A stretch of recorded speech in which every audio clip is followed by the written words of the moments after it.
Hey everybody, it's Mark Yagi. Welcome to another Market Pulse.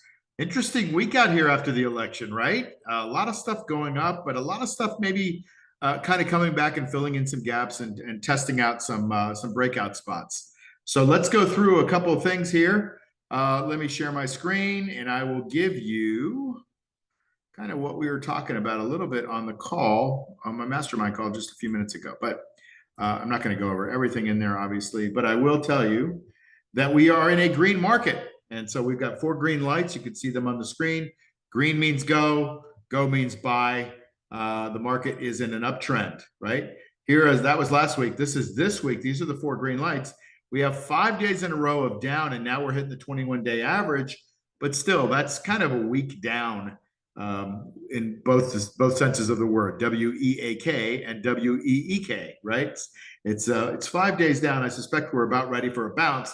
Although I will point out here that there is a gap right there around 570, let's call it 578, that the market wants to go back and fill.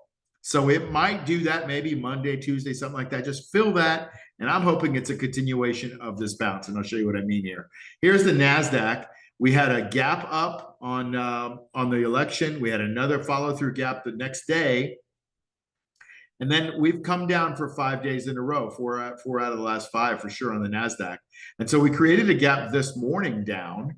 And so that filled this last one. Now, will the other one get filled? Well, it might. I think it probably will. The market's kind of like, hey, we forgot to fill that gap. Let's go back and fill that. And then we could resume our uptrend, which is what I kind of think we're going to do.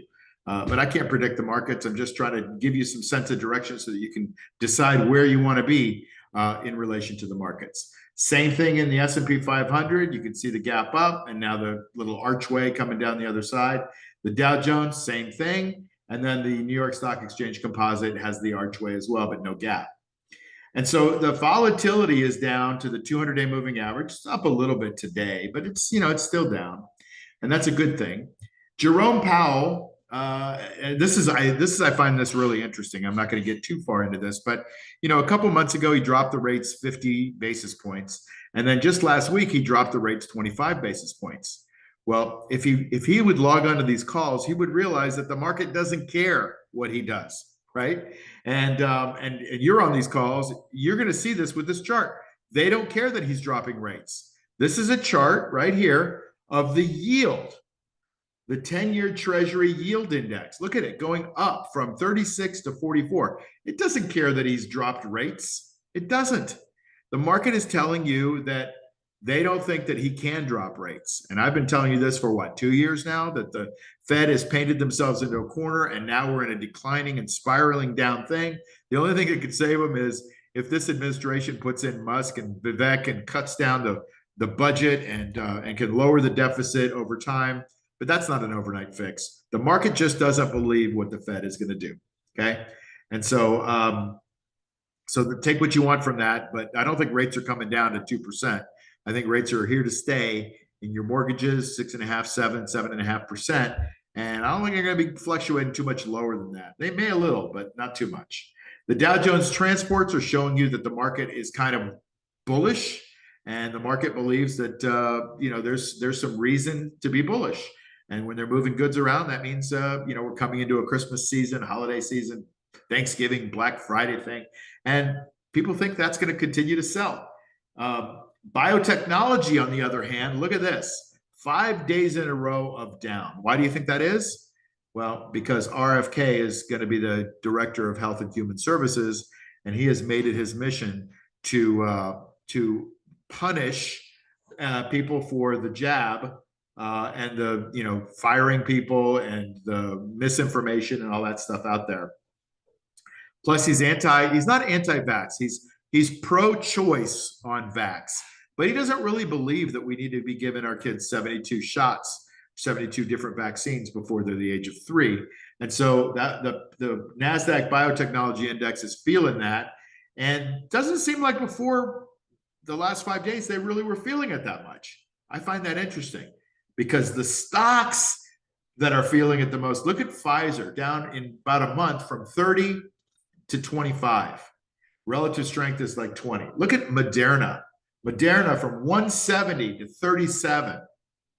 I mean, what a drop. Hopefully you didn't own it here at 170 and now it's worth 25, 28% of what it was, whatever that number is. That is a horrible chart. And if you were in Moderna and you didn't get your money off the table, I'm sorry, but that's been a lousy stock to be in.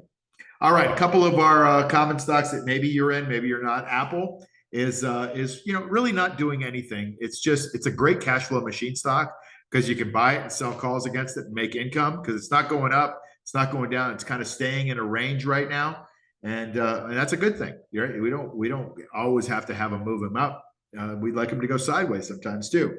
Tesla blew up with a couple of gap ups last week. Now it's coming back down to test that 8-day moving average.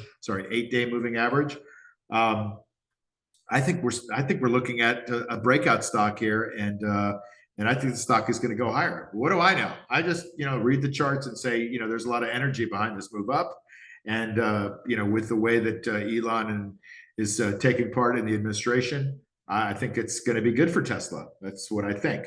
But what I think doesn't matter. What matters is the price on the chart.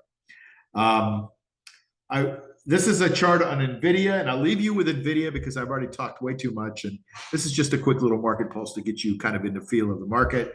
And but NVIDIA has got numbers next week, so you got to be careful if you're taking a risk on NVIDIA. It could go down $20, it could go up $20. There's just no reason to take big risk during earnings. But this isn't going up and it isn't going down right now. It's stuck like in a little bit of a breakout consolidation. It's trying to break out, but like I've said on some of my other videos, if you're looking for NVIDIA to do one of those, boom, we're going to take off and go up 80 points in a month, I don't think NVIDIA is there anymore because it's in a late stage base and there's a lot of profit taking that's going to happen. It could. It's a great stock, AI, all that stuff, but I think the probabilities are a little bit down from where they were maybe say at the beginning of the year.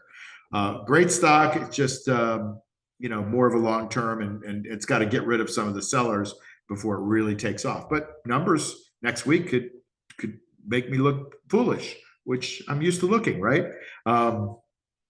Because if they blow numbers away because they just keep selling chips, keep selling boards and all the stuff that they sell, and everybody has a huge demand for it, maybe the stock continues to go up. I think that's priced in, but who knows?